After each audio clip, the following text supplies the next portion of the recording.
another seal. Oh, okay. Go on. Moment. Do some breathing. I'm ready. How many finals did you play? 5. Did you choke? 2013 for sure. We didn't spoke about it, but 2013, I remember I was playing against Kami and Pain. I really choked. Really choked. Really. So Because like we won game 1 and we got so like emotional and etc. But then like game 2, 3, and 4, Sertulio, the jungler for Kami, he did not like leave mid lane for a second. So like in game 2, 3, he came mid level 3 with Maokai Flash W and got me and gave Kami a kill. And then on game 4, I said, okay, I'm not gonna die for Sertulio in level 3. And he came level 2. I remember that game. And he got me. And like for sure, 2013, I felt that I was the reason that why the team lost. Yeah. And 2014, I think I did a solid job. In 2014, a solid job. In 2015, the game 1, we tried to surprise, I think, you guys a bit because we played like Urgot mid. 14? 15. 15? Yeah, 15. Yeah, I remember. First game, they had a super early game comp. Was old Urgot, any listing, stuff like that. But I think just like the 2013 that I choked really hard. 2013. So it wasn't it wasn't psychological that you lost the other titles, like the other finals, right? It's just the one that you played in 13. Yeah, but like the thing is, when I look at the past and I try to figure out what I did wrong, I think like this thing of like give me everything, and basically like I look at it and said, give me Kassadin because I will carry it. Like, you know, this type of thinking, I think like with the head that I have nowadays, and when I was like not playing anymore like 3 or 4 years ago, then I saw that, okay, I was doing something that was not good for everyone. Yeah. I was like taking so many resources from everyone, and that was a big problem. But with my head on 2015 and 16, I felt that. Yeah, I think I'm not sure if you tell me if I'm wrong, but what really made your title run problematic was that you couldn't play control mages to the same level that you did with Assassins. For sure, no. So he couldn't play Azir that nicely. Like Orianna and like Victor at the same level, you know? My better control mage was like Cassio that I could play on side and try to 1v1, you know? So you think that, you were saying earlier? Because you said can't play control mages, but before that you said you think that. So what were you thinking? Yeah, like when I was like playing on 2014 and 15, I could not think with the head that I have right now, right? So I was like, okay, the best opportunity to the team to win is giving me everything, and I will try to carry. But like that was my mindset back there. Mm-hmm. And also like, I don't know if Tockers did that on his career, but I was also like the player, the captain, and the psychologist, and I was the coach, and I was like everything. I scheduled scrims, I did everything for like everyone. So I think like reach the high performance. Yeah, I honestly think that I could not like play for myself my entire career, because I had to be like a father for like not like anything against Revolta, but like Revolta would sleep like 5 minutes before the scream start. Revolta was sleeping, and I should like hey wake up, and Lecco normal behavior, behavior. And like back in the past, I used to be that guy of like.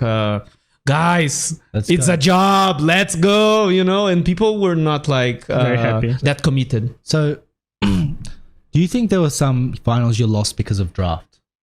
Yeah.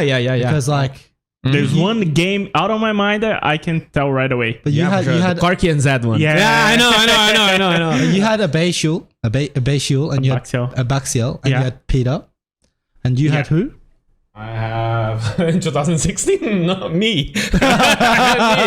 Only me. Because that is a really big sad part about like player histories that I realized over the years. There are often 3 types of players. The non-special ones, they're just all right. They're good enough to play CBLOL. It's fine. Sometimes they might be top 4, top 3. Then there are the consistent high performers that are like champion caliber players, but they don't find the right roster. Yeah. So for me, like Kian is a really good example of a top laner that's been probably the best in what do you say? Kian. Okay, different GG. Yeah. For in Korea for many years, but he's just on shit rosters. And then you have the championship caliber players that are always into stacked teams, such generational players. These guys are like Caps, you know, Faker back in the day. Now Chovy, he's in really, really stacked They teams. choose right? who they play with. Yeah, but Chovy had to earn that, right? Yeah, Chovy Over had many really years. shitty teams. Yeah. You And had so to play really well for years to like have the good players around him. So the vibe I got from him was that you were a championship caliber player, top player, but you got griefed by like the ecosystem a little bit, would you say? Because if you have to schedule scrims and be a captain and all that, it's exhausting. You cannot be better. Yeah, I would say so. Especially in 2016, because like let's go back to the past again. When I was playing in 2015, I had Loop, I had Mylon, I had Revolta on the second split, and I think that they could at least like understand what they were doing wrong and try to improve and try to learn and do everything. But 2016 and after that, it was completely the opposite, because I had like guys that would never get to a final, never get to play on the playoffs. So I needed to go on Robo in his first split and say, okay, Robo, Milo use it to play like this, this, and this. And Baiano, Loop was playing like this, and that. And teach like how the other players that I played with, mindset and thought process. The thought process. So that was from 2016. And after that, I think that I had this problem. And especially 2016 was the year that I felt the most, how can I say it? Like, como é que eu posso dizer? Tipo, me sugou. Drain? Yeah, like drained. Like all my energy. SUGOU.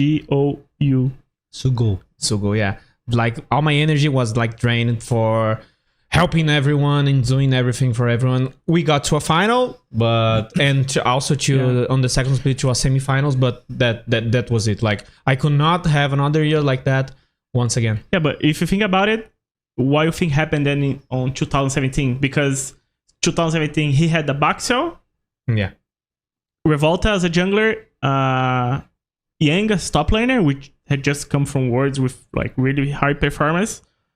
Eza as AD, who was like really talented, like everyone knew how good he was. So you had the roster, what you didn't have the other years, right? What do you think happened? Gabriel, before your camera angle, I think it's a bit good if you face a little bit more toward the camera, because we can't see your face properly. And you are very beautiful, very beautiful. You're manipulative. So let's go. Okay, in 2017, I think like the INTZ break, right? Yeah. Tockers was on red, Mikau and Joxer were on Captain INTZ, but with and Yang were in Revolta, and also Abaxial come to Cade. And like, I think the same happens with Tockers, but he was like being the teacher and not like the student, we right? changed it. We changed the roles. Yeah. I was the teacher, the coach, the player, and whatever. You also felt like a lot of pressure. But from my perspective on Cade, we had problems on like getting everyone on the same page. On the first split, we got to the final. It was a hard split. We did not play, I think, close as we could. With especially on the top side, I think Eza and Zirigidon was the support. They were good, but like I think Eza was like being not the best GV2 with Zirig. Takeshi thinks you're trash, Eza. No. Eza was good. Eza was like his support was right. Eza was really good. But why are you saying his support was not very good? Yeah, Zirigidon was not good at all. In the end of the year, Eza was playing support and they brought someone else to play AD. Is that like this? Yeah.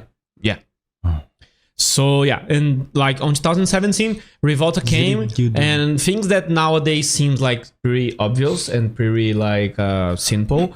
Back in the past, no, like tracking jungle, knowing enemy camps respawn, terrain, and things like that, terrain, like and like escape path and things like that. So Revolta was like mega smart from that period. For sure, yeah. Like I could not get into 1v1 situation like arguing, with Revolta about like Scream, like getting feedback, because he would always like have the upper hand, because he knew way more than us. Yeah, and like I think Tockers had more knowledge, right? Yeah. ITZ had Why more didn't knowledge. you have more knowledge, Takeshi? Why didn't I have? Yeah.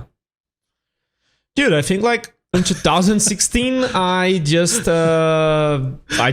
freeze as a player. Like I could not like keep improving in 2016. This is the same year you had no coach, right? Just as ahead of, it was way harder to get knowledge back then. But Way be harder. honest here. Was it like Peter and Abaxial that gave you guys knowledge, or was it just like player led? Both. Both. Yeah, I mean, percentage. Be honest here. Peter, I hope you're watching. I guess it's. I am asking the real questions here. I don't fuck around here, boys. Like, if I think about like off my head, like 40 Peter, 60 players. 40 Peter. Yeah. Not Abaxial. Peter and a boxer. No, but okay, Peter and Abaxial. Separate the percentages, bro. I mean, the thing is, something that we were way better than everyone else back then was lane swap, and that was a Abaxial totally. Like, there we go. lane swap was 100% Abaxial. Do you hear that, Peter? He doesn't think you're too good. I don't know. Tu é mó isqueirinho. Tu não vai dizer porra não, mas tu é mó isqueirinho, doidão. I'm just joking. I'm joking. Yeah. He always says good stuff. You always say good stuff about your coaches. I'm just taking the piss because it's good for it's good for content. I don't know if you guys remember, but playing lane swap against us was like impossible. I don't remember. To be no honest. team Brazil could win lane swap against It us. was that much PTSD. Just removed it from his memory. Probably. Because he was mid lane, right? And mid lane back then. Yeah, like, we didn't participate that much. So back then, when you want to like learn knowledge, it was just purely research on your own kind of thing. It was not like you content. develop the concept. No. It was like You had developed. just us and looking. Okay, you did a trade that you shouldn't. Okay, this TP we should do in this way, and like just like pretty simple and No basic concepts. things. No concepts. I think it's two ways. First, Peter help us to improve our way to watch VODs. That's important. Listen, you already said you hated Peter, so you don't need to. Yeah, sure. you're trying really hard today, right? You're trying really hard. Yeah, so he taught you how to watch VODs. Yeah, It's good. to improve how we watch VODs, and he managed to get a lot of new concepts to us, which made, of course, us be better. But most of it we had to only use internationally. Like, we didn't have to use it for CBLOL, right? And of course, when you start thinking the game deeper and deeper, it becomes easier to see what else is left, right? So we got so much ahead because of it. And like in 2017, I don't know about Red, but on Cade we fighted so hard every like screen block. What was the biggest like fighting reason though? The most ones that I can remember it was Eza and Revolta, because like Playing with Revolta was peculiar. Okay, let me ask another question and follow up before you answer that question. How was Revolta as a teammate? Yeah, like from 2014, he was like my best friend. Like we used it to play together, hang out together, and everything. It was really good. But then when he got a title, and he actually like won 2 titles in a row with INTZ in 2016. When he came back on 2017, he was a totally different person. I don't know, like, So was he your perspective. He was a douche? He was what? Was he like hard to work with, like a douche? I don't know if that word is precise, but yeah, he was like, sometimes I think he did not like manage his words well, and then the team got into some fights that we could handle better, but I cannot blame him, you know? I cannot blame him. You changed for with that. money and fame. See how it does. I cannot blame him. Like, we didn't have psychologists, we didn't have anything, and he was trying his best. Yeah. And that's it. Would you like some water? Yeah, for sure. Please. So Yeah. About that, something that happened that year with their team is that their team wasn't functional, right? Yeah. Because what happened back on INTZ, Revolta and Yang had all the attention, all the resource, every single one of it. And Takeshi and Eza were that player on their team, on our team. So they couldn't match. So who is given? Like the guys who came from Worlds. was Yang still good back then, or was he delusional? really It was good. insane. Still really It good. was insane. So why didn't you? So this is where you had to like choose to be a. He had to adapt. You had to be like Greta. Yeah. Nah, Vamos, porra! not Sion mid, not Vamos! Sion mid, not Sion mid. Okay. But yeah, like this conflict happened like often. Many times. Yeah, many times. Because many times on the team. I played solo resource. Just every wave I could push, I would just go top and dive. Yeah. Every single one. But Takeshi didn't play like that, you know? You know, I watched Yang play the other day. It was like a scrim of like content. Yeah. And he was still good. Yeah. He's Really? still good. Yeah, he's still good. He's the most talented didn't player saw I him. ever worked He's with. still so, like, for a guy that doesn't play, he's still really good. Oh. Hands wise. He was the most talented. He didn't Is watch he any VODs. playing like solo queue? Yeah. Yeah, he plays sometimes. Yeah. But not much. But not much. He's still He good. was so talented, really. What's the worst? Because I did hear some horror stories. Yeah. It was with who did we have on? It was with Ranger, and he was Yeah. talking about how there were rats. Okay, so the real question: tell us some of your stories from Gaming house. gaming house. Yeah, that's the bread one that everyone knows. That's like that was your Oh. Yeah, the team. bread. Yeah, me and Essa. The bread. Yeah, the bread one. Tell me the people bread. people from the chat will probably know. Like on 2016, as I told you, like we had problems like that I needed to help everyone and being like the father, the player, the captain, the psychologist, the coach and everything. So the pressure was in every part of me. Did you at least get paid well? No. Okay, wait. No. Wait. Let's go back to the. Edu, tu tá duro dorme. Tá duro dorme. Was Edu kind of trambiqueiro? Was he So, yeah. So. Edu Queen was safado. safado? Safado. Edu Queen safado. Tamo junto, cara. And but he's like a partner of Takeshon. Thank you, Edu, for everything. And then like everything, the pressure was in every part of me.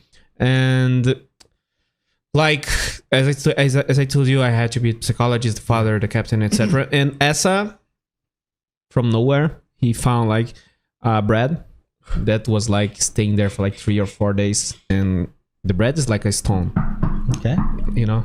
And then he just aimed to my head and throw the bread right Yep. into Old my bread, head. right? Yeah, like an old bread that was like a stone, and he just threw the bread into my head because he thought that was a good idea to like have fun of me.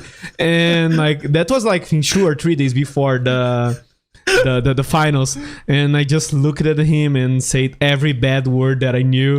And, He's in the chat. and the yeah, chat. and everything. Duking. Edu Kim. Oh, Yeah. he paid you well, right? Yeah, he paid me really well. He pays well. Good boy. Okay, no. And also in the same year, we go to a Korean bootcamp with Cade, with the team locked, and we come back with no roster. Yeah, that happened. Yeah, that happened. Yeah. Bro, that was fucking disaster. What do you mean? So, end of 2016, Yeah, Kid went to Korean bootcamp. 3 months. 3 months Bootcamp. bootcamp. 3 months. 3 Yeah. months. Yeah, I don't know how they didn't like How did you? Edu, you're in the chat. How much did that cost you? a lot. a lot. Quanto A lot, dinero? a lot. Rico. At least Real was better back then. But so what happened? They went with Robo, Napon, Takeshi, Eza, And there was No a support, Korean guy that we're gonna Yeah, meet they there were trying that to hire we're a gonna Korean join the support. team. and INTZ was at the brink of collapse. So in the end, what happened? They were on the bootcamp. The team just Boom. boom. Robo, Napon, and me went to Red. Revolta and Yang went to Kid, who were bootcamping. So Kid pretty Benched. much We benched. paid for a bootcamp for the players for Robo and Napon, and they won the split against Kid. Yeah. Thank They you, do. Edu King, for the bootcamp for Robo and Napon. Yeah. He's writing a bunch of. He's being a rap god in the chat right now, Edu Kim. And What did he he say? said that he was needed to sleep on the floor Because he could not sleep with ass up because of his snore. He's not too Stop hard. lying, Edu. We know you have that. Yeah, gang money. but he's not lying to that. Asa was like snoring. It's really damn loud. It seems like you have really nothing loud. good to say about Eza. I love him. I love Asa. You love him. That's why you said all those things to him. Yeah, but he Did threw it a hurt though? bread into my head. But did it hurt? Yeah. Like, it was like a stone, and he just throw it in my head. And also the last one, so we don't go too much into that. 2013 and 2014, it was a guy that's called Manajj, Manalol. He was known for like Jumping the walls. being like What do you take when- out of it? yeah. What do you? Jumping the walls. Yeah, Yeah. jumping walls. Jumping walls. He was good into that. What do you mean jumping? You know when gaming house is kinda, it's quiet, everybody's Yeah, sleeping, Like and 1 you a.m. wanna go out, but you don't wanna open Yeah, the door. but like in the other day, you have Scream 11 a.m. and it's 1 a.m. And why not leave the gaming house? So he and leaves. yeah, and he jumps the wall and go to the party when we have Scream like 5 or 6 hours. And he go to the party, and I was like, also the team captain and the Why father. don't you just bench this guy? Dude, this Bro, is it was 2013, not like 2014. that. Like, if we like bench Manalaw, we didn't have anyone to replace with. Everyone That was bad. like BRTT on Pain, and there's no Mikao in this era. There's no one. It's like How good was TT back then? really good, really good. And like I think TT has different from the others. It was the mindset. Like since the beginning, he knew that he needed to give confidence and do everything to get the trophy. That guy has charisma. I'm not gonna lie. When I saw him in real life, I was like, sheesh. Yeah, Yo, TT, we're waiting for you here in the process. Episode yeah. 5, no 6. 6, Yeah. 3 episodes later. Wait. This is 3? 5. This is then. the third one. 5. Yeah, 5 because we have Yeah. a special guest for next week as well. Yeah. Yeah, Manajj was the king of sex. That's it. Yeah. And I had You to- are his successor. Yeah. How you feel? I'm his successor. Yeah, you are the king of sex. Wait, he was called head of sexo. Yeah, you could call him that. Yeah, you could. No problem. He was really good at like jumping the walls. Why am I so thirsty suddenly? Listen, I'm up.